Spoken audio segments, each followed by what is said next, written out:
एक news channel में पत्रकारिता और डिबेट के नाम पर जो दिखा वो निहायत ही शर्मनाक था। जी हां, ये नजारा आपके सामने एबीपी न्यूज में। यहां क्या हो रहा है कुछ देर बाद मैं आपको बताऊंगा, मगर मैं जानता हूं इस तस्वीर को देखने के बाद आप में से कई लोग कहेंगे कि भाई न्यूज चैनल्स तो इससे ज्यादा गिर चुके हैं, क्योंकि न्यूज चैनल्स आज की तारीख में समाज को बांटने का जरिया बन गए हैं।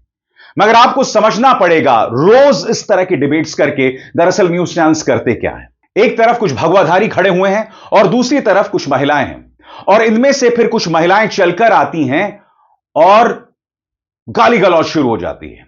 आप कुछ नहीं सुन पाते हैं क्या हो रहा है। और जो मोहतरमा ऐसे एंकर कर रही हैं, पापा की परी, वो मंद मंद मुस्कुरा रही होती हैं, क्योंकि उनका काम हो चुका होता है। क्योंकि न्यूज चैनल को इस तमाशे की वजह से रेटिंग भी मिल जाती है, मगर खुलकर गाली गलौज और आप एक भी शब्द समझ नहीं पा रहे होते हैं कि क्या चल रहा होता है। अब आप सोचिए, यह तमाशा जब जनता को दिखाया जाएगा या जनता ने जब देखा होगा तो मानसिक तौर पर उस पर क्या असर पड़ेगा।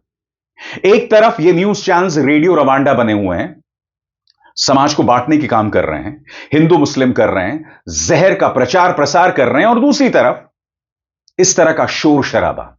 और मैं आपको बता दूं, इन न्यूज चैनल्स में जो लोग काम करते हैं ना, उनमें से अधिकतर हाइपरटेंशन, ब्लड प्रेशर का शिकार होते हैं, और कई लोगों की मौत हार्ट अटैक से हुई है।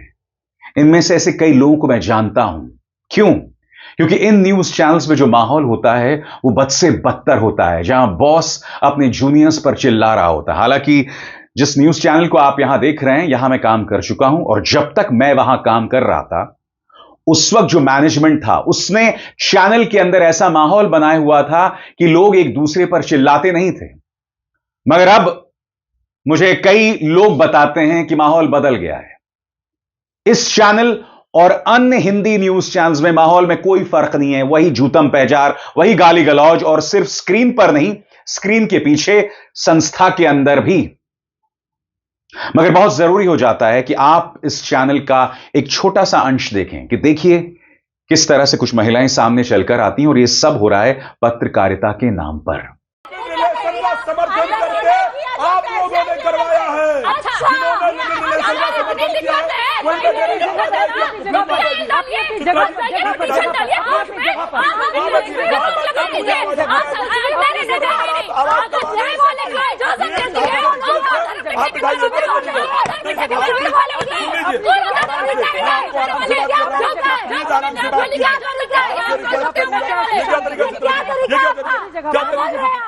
याद कीजिएगा दोस्तों, इसी मंच पर मैंने आपको बताया था कि किस तरह से एक आईआईटी बाबा को एक न्यूज चैनल ने बुलाया था और फिर कुछ बाबाओं को सामने खड़ा कर दिया गया था। यहां पर भी नौबत मार पीट पर आ गई थी, और जिन भगवादारियों को बुलाया गया था वो आईआईटी बाबा को मां बहन की गालियां दे रहे थे। याद है कि नहीं आपको? चैनल को उसे बीप करना पड़ा था। यानी कि हमारे जो भगवादारी बाबा हैं वो लोग गाली गलौज कर रहे थे। आप किसी से ना इत्तेफाकी असहमति जतला सकते हैं, मगर आप जो कि खुद को ईश्वर का दूत बताते हैं, धर्म का बंदा बताते हैं, आप गाली गलौज कर रहे हैं साहब। नजारा देखिए क्या था उस आईआईटी बाबा वाले डिबेट में, क्या हो रहा था। आपसे वही प्रश्न पूछा जाएगा जो आईटी ढाबा जी, आईटी ढाबा शुरू कर देंगे, शुरू कर देंगे। क्या बोल रहा है? नहीं गलत बात। क्या बोल रहा है? तुम मारो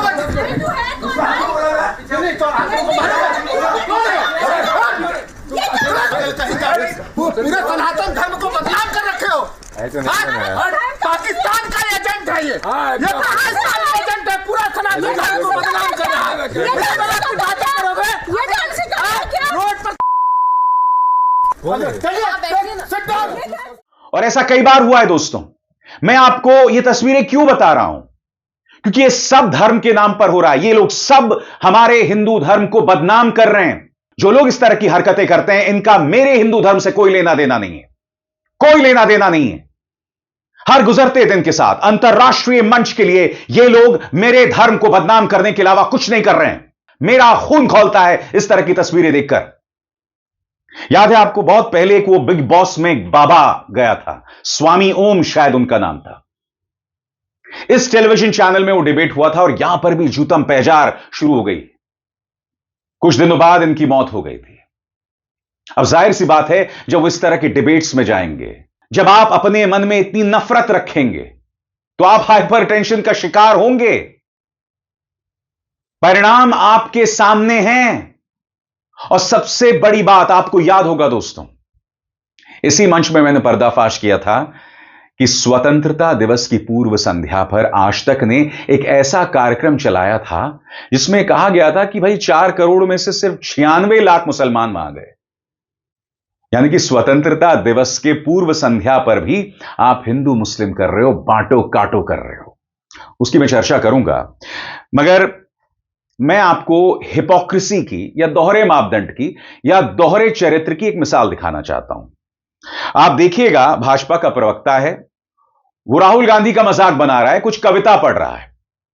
अब यहां पर जो कांग्रेस की प्रवक्ता हैं रागिनी नायक कह रही हैं कि भाई उस एंकर का नाम लेके, जिसे मैं शॉर्टकट में गुल्लू कहता हूं, कि भाई आप क्यों मंद मंद मुस्कुरा रहे हैं अगर राहुल गांधी का मजाक बन रहा है।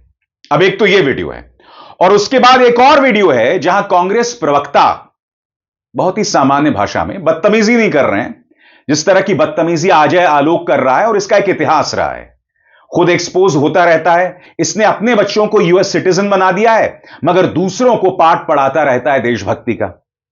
तो मैं आपको ये दोनों क्लिप्स दिखाना चाहता हूं। पहली क्लिप जिसमें गुल्लू हंस रहा है, क्यों? क्योंकि राहुल गांधी का मजाक बन रहा है। और दूसरी क्लिप जैसे ही कांग्रेस का प्रवक्ता प्रधानमंत्री नरेंद्र मोदी पर सवाल उठाता है, भाजपा के इतिहास पर सवाल उठाता है, तो इसके चेहरे की रंगत उड़ जाती है।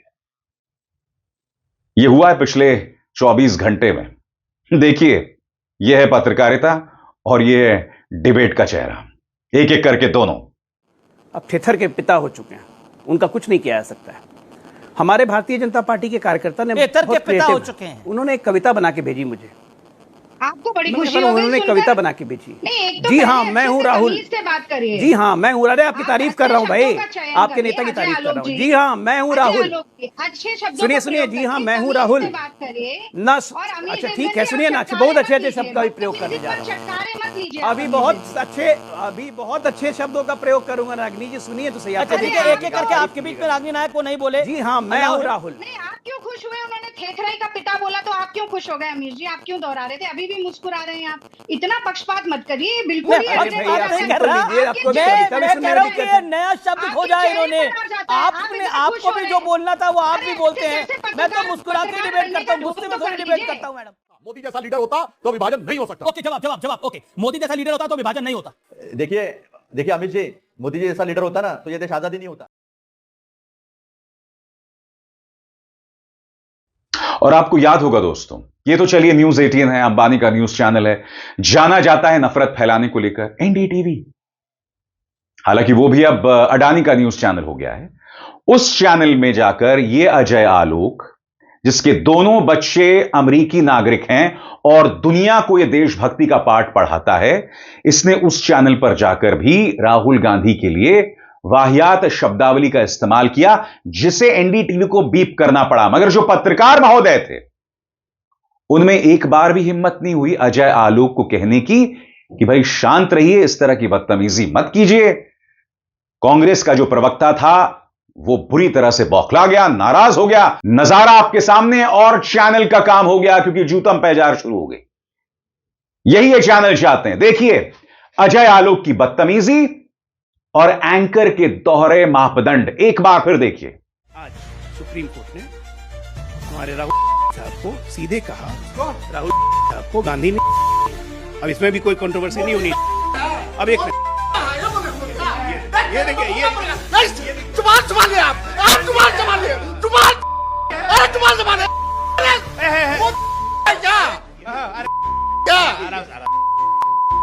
संभालो बात संभालो, जुबान संभालो। विपक्ष के नेता को तमीज से बात करो, तमीज से बात करो। विपक्ष के नेता तमीज से बात करो, दोनों भाई तमीज से बात करो। विपक्ष के नेता तमीज नहीं है, तमीज से बात करो। अरे तुम। और आगे बढ़ने से पहले एक जरूरी संदेश, मेरे कार्यक्रमों के लिए आप नोटिफिकेशन का इंतजार मत कीजिए। मेरे चैनल में जाइए और खुद जाकर कार्यक्रम देखिए और रहिए अपडेटेड। और हां, ज्वाइन कीजिए मेरा चैनल, देखिए यह जरूरी संदेश। स्वतंत्र और आजाद पत्रकारिता का समर्थन कीजिए, सच में मेरा साथी बनिए। बहुत आसान है दोस्तों, इस ज्वाइन बटन को दबाइए और आपके सामने आएंगे ये 3 विकल्प, इनमें से एक चुनिए और सच के इस सफर में मेरा साथी बनिए। मैं फिर आपसे पूछना चाहता हूं दोस्तों, इस तरह के मछली बाजार से फायदा किसको होता है? क्या दर्शक इससे कुछ सीख रहे हैं? क्या पत्रकारिता के स्टूडेंट्स, विद्यार्थी इससे कुछ सीख रहे हैं? और जो पत्रकारिता के विद्यार्थी इस वक्त मुझे सुन रहे हैं ना, मुझे आप पर दया आती है, क्योंकि आप जानते हैं भारतीय जनता पार्टी ने क्या किया है। भारतीय जनता पार्टी ने पत्रकारों की एक पूरी पीढ़ी को बर्बाद कर दिया है। कैसे, मैं आपको बताता हूं। क्योंकि अधिकतर या तो डरे हुए हैं और उस डर के चलते वो सत्ता से सवाल नहीं कर सकते हैं। दूसरी तरफ एक पूरा तबका है जो मूक है, खामोश है, डर के चलते सवाल नहीं कर पाता है। और फिर एक तीसरा तबका है जो पूरी तरह से ब्रेन वॉश्ड है, जो अवसरवादी कारणों के चलते इस तरह का जहर उगलता है। हम उस देश में रह रहे हैं जहां पापा की परी बुलडोजर पर चढ़ जाती है, और यह पत्रकारिता की सबसे घटिया मिसाल है। पत्रकारिता का कोई भी विद्यार्थी इस मिसाल से सीख सकता है कि उन्हें पत्रकारिता में क्या नहीं करना चाहिए। सुप्रीम कोर्ट का आदेश आ गया था और मोहतरमा बुलडोजर पर चढ़ी हुई थी, और मोहतरमा वहां नहीं रुकी, रोज इस तरह का प्रोपेगेंडा करती है। मसलन इन्होंने इस तरह का प्रोग्राम चलाया जो आपकी स्क्रीन पर ये देखिए। 4 करोड़ मुसलमानों में से 96 लाख पाकिस्तान गए, भारत विभाजन का मकसद पूरा क्यों नहीं हुआ? और यह कार्यक्रम कब हो रहा था? स्वाधीनता दिवस की पूर्व संध्या पर। और मकसद क्या था? मकसद यह था कि उन लोगों पर निशाना साधो जो ये कह रहे हैं कि मौजूदा वक्त मुसलमानों को दोयम दर्जे के नागरिक के तौर पर ट्रीट किया जाता है, उनके साथ बर्ताव किया जाता है, और यही ताना मोहतरमा ने मारा था। सुना जाए। ये तस्वीरें बांग्लादेश की है, जहां आज भी हिंदुओं को मारा जाता है और उनके घरों में तोड़फोड़ होती है, लेकिन फिर भी एक खास वोट बैंक की राजनीति करने वाले नेता ये कहते हैं कि भारत में मुसलमान सुरक्षित नहीं। और ये मत सोचिए दोस्तों सिर्फ ये मोहतरमा थी, हर चैनल, क्योंकि फरमान आ गया था जोशी जी की तरफ से, हर चैनल लगभग यही कार्यक्रम चला रहा था, एक एक करके आपकी स्क्रीन पर। तो इसीलिए कांग्रेस ने कराया देश का बंटवारा। फिर वही मोहतरमा जिन्होंने भारत को बांटा वो तड़प तड़प कर मरे। फिर टॉनिक परी विभाजन को याद करने पर विपक्ष क्यों बरसा रहा लाठी डंडा? देश को बांटने में किसका हाथ? ये जो मोहतरमा उंगली दिखा दिखा कर कार्यक्रम कर रही है, मैं इनसे सवाल पूछना चाहता हूं, क्या तुम में हिम्मत है आरएसएस से सवाल पूछने की कि तुम भारत छोड़ो आंदोलन में तुमने हिस्सा क्यों नहीं लिया? क्यों सिंध और बंगाल में तुमने मोहम्मद अली जिन्ना के साथ सरकार बनाई थी? क्यों सावरकर ने कहा था कि सुभाष चंद्र बोस की सेना का साथ मत दो, अंग्रेजों की सेना का साथ दो? क्या इनमें हिम्मत है सवाल पूछने की कि सावरकर और जिन्ना दोनों की सोच बराबर थी, दोनों 2 नेशन थ्योरी की बात कर रहे थे? और यह मोहतरमा अपने कार्यक्रम में यह कह रही हैं कि 4 करोड़ में से सिर्फ 96 लाख मुसलमान पाकिस्तान गए। अरे भाई, जो मुसलमान पाकिस्तान नहीं गए वो धर्मनिरपेक्षता में विश्वास करते थे, क्योंकि वो जानते थे कि भारत एक धर्मनिरपेक्ष राज्य है। वो अपने बच्चों का भविष्य ऐसे देश में चाहते थे जहां सत्ता से सवाल पूछा जा सके, जहां सबको अभिव्यक्ति की आजादी हो, जहां धार्मिक आजादी हो। इसीलिए कई मुसलमान पाकिस्तान नहीं गए, क्योंकि वो जानते थे कि पाकिस्तान एक फेल्ड एक्सपेरिमेंट होने वाला है, और हो भी रहा है। क्योंकि पाकिस्तान की क्या हालत है आप जानते हैं। पाकिस्तान आज एक डी फैक्टो टेरर स्टेट है जो आतंकवाद को बढ़ावा देता है। वहां कट्टरता है, वहां सक्रिय सोच है। हां, यह बात अलग है कि भारत को भी धीरे धीरे उसी तरफ ढकेला जा रहा है इन गोदी मीडिया न्यूज चैनल्स के द्वारा। मगर इतनी समझ इनमें कहां है? ये लोग सिर्फ इस तरह का जहर, इस तरह का कचरा, इस तरह की नफरत का प्रचार प्रसार कर सकते हैं। और जैसे मैंने बताया ना दोस्तों, ये बीमार सोच है जो आप देख रहे हैं। ये जो जूतम पैजार इन न्यूज चैनल्स में चलता है, ये बीमारी है, ये बीमारी है। मैं ये कार्यक्रम इसलिए करता हूं क्योंकि मैं समाज को और इन न्यूज चैनल्स को आईना दिखाता हूं। मैं अभिशप्त हूं विष का ये प्याला पीने के लिए, और मैं अपने आप को भगवान शिव नहीं बता रहा हूं। मैं उन महान राजनेताओं में से नहीं हूं जो भगवान शिव के लिए जो नारे लगाए जाते हैं वो अब खुद के लिए लगवा रहे हैं, नहीं। मगर हां, मैं शिव भक्त हूं। इसीलिए जब लोग उतरते हैं मैदान में भगवा धारण करके और मेरे धर्म को बदनाम करते हैं तो मुझे गुस्सा आता है, क्योंकि यह मेरा धर्म नहीं है, यह कतई मेरा धर्म नहीं है। ये लोग अवसरवादी हैं जिनका सिर्फ एक काम है, सत्तारूढ़ भारतीय जनता पार्टी के लिए वोट हासिल करो, उसके अलावा कुछ नहीं। मगर हां, जब जब इस तरह से धर्म पर आंच आएगी, जब जब इस तरह से पत्रकारिता पर आंच आएगी, तो मैं अपने मंच पर इस पर सवाल उठाता रहूंगा, क्योंकि यह मेरा काम है और मैं पीछे नहीं हटने वाला हूं। अभिसार शर्मा को दीजिए इजाजत। नमस्कार।